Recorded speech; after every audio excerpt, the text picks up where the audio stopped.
I'm sorry guys, I've been sick once again and I had a hard time recording my voice. This video was supposed to be out like 3 days ago, but I guess a few days late don't really matter at the end. I'll quote my friend Bobby, cause what he said about a week ago in the comments on one of my videos was good. Every ship is a person, from anywhere around the world, all coming together with a common interest and understanding of the awesomeness of the virtual world. We play, we fight, we win, then we lose, just to rebuild and do it all over again, in the simple pursuit of being better than the last time. But why is this? And why is this space sim game, with all its wealth, ships and always unique confrontations, the beginning of a never-ending space battle that we all have at our fingertips?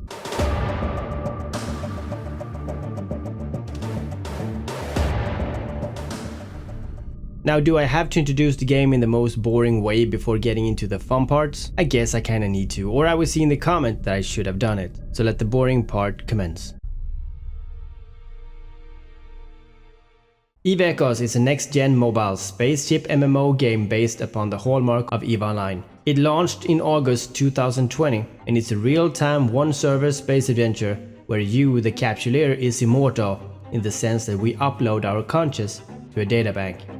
We recover this databank when we die, and therefore we live forever.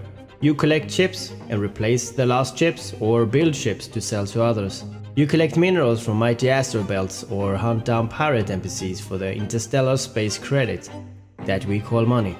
If you know how to fit your ships and know your enemies, you can easily beat the pay to win. Cause this game rewards teamwork as well as knowledge and planning. It's a fast-paced action-filled space game where you think twice before undocking your nicest chips. And I think that's enough introduction. What is EVE Echoes really? This game does not tell you what to do, and unless you have a good idea what you can do or how to take advantage of your own situation, this game can seem overwhelming. This is actually a disadvantage for this game in the early stage, and I would prefer to do it a bit differently. But in the later stage, these free hands are what make this game shine. Now it starts off with general help quests, missions, pretty much like go here, equip this and do that. And since the game has so much to offer, this training and introduction missions can seem a bit much. This is where most players probably leave. And yeah, that is due to time. We are accustomed to fast-paced games, stuff that happens all the time, flashy pop-ups telling us what to do. But in this game, nothing is free. Nothing is certain. Nothing is prepared for you. There's a login everyday reward, but it's nothing that helps you if you're over a week or 2 weeks old. It's just basic stuff that you get, and you rarely see anything for free that really boosts you. So when that happens, be sure to take care of it, and be updated on my channel not to miss out. In comparison, just think about any other mobile game out there that you try. If you want to try it out, and the game holds you in one place for too long, like a long introduction, boring tedious quest chains, or being forced to do tasks without the ability to click past it, you just close the application and test another game. So many gamers who don't have an idea what EVE Echoes is, they also don't know what they miss out. And that is why I am here. To help you realize what this game is, and how it plays, and why it is the best space game on mobile. I'm not just saying this because I play it, I'm saying it because I have played all the space games on mobile, as well as 16 years in EVE Online, as well as countless hours of space PC games. And yeah, I do suck at flying ships in first person like Elite Dangerous and Star Citizen. You may quote me on this one. How can I disconnect from the ship? Oh, no. Oh man. This is so weird. How did I end up over here? Really?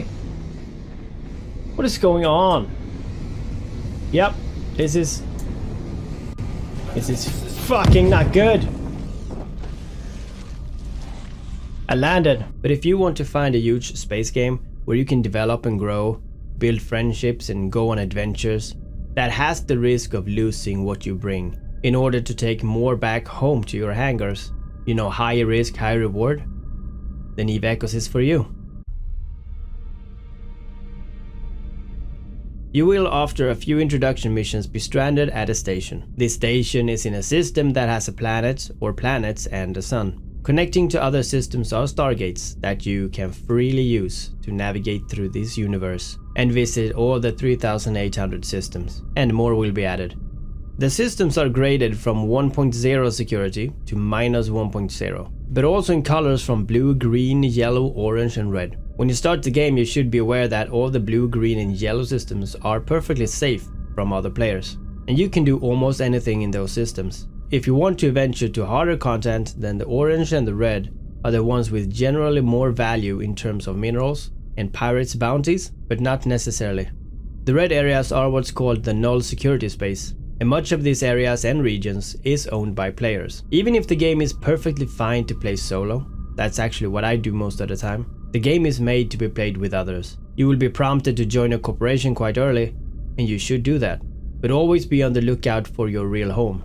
The corporation, or the guild, is what will excel your gameplay, your income, and the game's longevity. Compared to most mobile games, this game really welcomes interaction between players. Discord is a must due to the vast amount of information that the game do not give you. And if you don't have Discord and really want to be solo, then videos like mine will help you understand the stuff quicker. Here is also a place to know what is going on in space. Other amazing channels for intel and what's going on in space is Echoes of New Eden and Echoes from the Front. We also got a radio station called New Eden Radio. Be sure to check them out. Now, losing ships is different here than your typical space flying game. Let me explain this, cause it's probably not what you think. In other games, you for example gain levels, and by that you can buy better ships and so on. And of course losing it is losing it. But let me try and explain how it is in this game. In this game you buy a ship that someone else has built, from materials that has been harvested by someone. And you buy this ship with your money that you have gathered doing whatever you did to get it. Your money will essentially be put into a ship, and its weapons and its modules. What weapons and modules is up to you, but if you lose your ship, that money is gone. And your ship in this game is your asset, and you can have many ships. I know this might sound simple, but unless you are in a situation where you have bought a ship for a week or a month of farming, and you're honestly thinking about using it, you're realizing that if you lose it, you have to sit in one of the cheaper ships once again to farm for a new one. Then you will reconsider, and the truth will hit you. This is why we say never fly a ship that you can't afford to lose, because having several ships is something that you will have to be able to have to dare to fly them.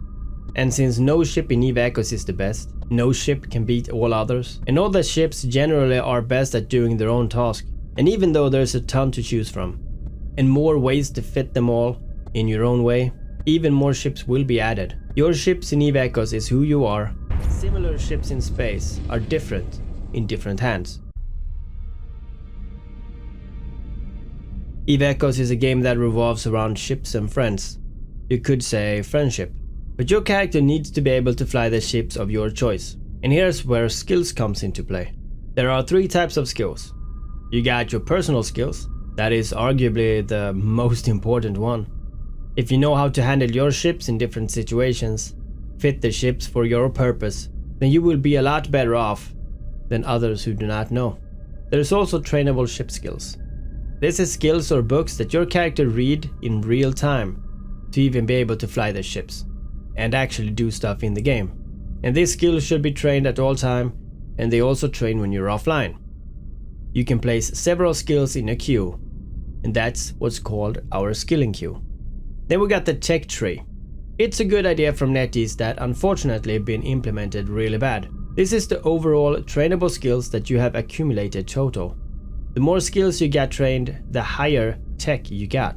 And this will unlock more ships that you will be able to use. If they're sold at the market, that is. You can buy ships that you can't fly. It's always a value to own ships. But this tech tree is the reason that we get so few new players. Reality is that to be able to fly a battleship, you need to skill the game in real time for over a year.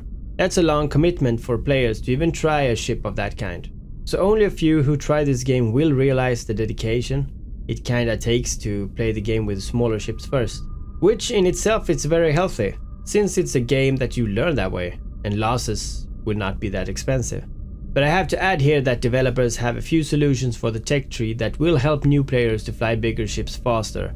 We just don't know exactly what it is, but future players with low tech level will be able to activate something to unlock higher tech ships. I guess we just have to wait and see how that will work. This game has 3 types of subscriptions and one free one. The free one is called Alpha Clone and disables a lot of functions within the game. It is basically a very bad game trial. And this might also be changed in the future. The other subscriptions are Basic Omega and Duo Omega. Any one of those will give you full access to the game. But also, the more expensive they are, the more skills you accumulate faster, resulting in climbing the tech tree faster. I'd say that testing the game as an alpha for a week is a good thing, but I would say go at least Basic Omega after that to fully get a feel for the game. You can also buy the subscription with the in-game money called ESC, but it's not the easiest to do for new players. But if you think you can, then of course try it. It's not impossible. This game offers all kinds of stuff to do, from mining to hunting pirates, running corporations or alliances, as well as PvP and PvE content. But also some unconventional stuff like scamming, spying, and even stuff that hasn't been discovered yet. In this game, trust is a big thing. And since scamming and tricking others is a fair game, we all think twice before lending our ships to people. But this is what makes the game so great. Friends really are friends. And the longer you play, the more people you get to know. In time you start to remember names in space, names in local. The EVE universe does feel alive, and you can be a part of this. You might have heard that this game is too hard, or that it is pay to win, or takes too long. But it's not too hard. It's also not a game where you play for a week and you're at the end boss like Diablo Immortal. It's not pay to win. Whatever anyone say, it's truly not in any normal sense pay to win. Some stuff might seem pay to win, like some nanocores, but honestly there's no face rolling here. The stuff you spend to try to be pay to win will be stuff that you lose. And lose you will. You can pay to progress for sure, but you indirectly pay to lose more quicker. Because even the best players lose. I know, because I've lost. The game is best to view as a game with an opportunity to make your own adventure. You might want to farm space rock for a few hours every day, not talking to anyone, and just building for yourself. And that's fine. You might want to have the biggest corporations with the most hated pirates. You might have your own idea for how to play this game, but it is up to you what you do. I have played EVE Echoes now every day for 2 years. I started on day 1, and I also played the closed betas. I have seen how NetEase, the developers of the game, have misunderstood a lot of what us, the player base, have asked for, as well as straight up looked away when we tell them about issues within the game. It has been a harsh 2 years for us players, to say the least. And even if I've been doing videos that I talk crap about the game now and then, I've done 95% good ones, praising the game for what it is. I do love the game, but the love for NetEase have been slim. And sometimes I felt I just have to live with this game without the changes, without the improvements, without the love back from the developers, and to be honest, it has been okay. The game is a foundation that no other game has. And I do refuse to believe it will not be changed. I refuse to stop telling NetEase what to change to improve this game. But I do see the light in the tunnel, even if the changes are minor and NetEase focus on stuff that we don't really need. I have learned to read between the lines, and I see change. They are slowly improving. And when the game has got the necessary updates, the added ships that we need, the functions that we nag them about, I will not be missing out. I will be prepared for that future game. The game that will live for many years. The game that will create headlines in real life. The EVE Echoes experience that we are all longing for. And I do feel it's coming this year. 2023 is the year when the game will finally see some changes that will be worth it all. And you can be a part of this as well. Make an account, start some skills, and be ready to fly some beautiful ships in the game. And if you want a head start, then add this number to get some extra boost. You'll need it. And I see you guys again.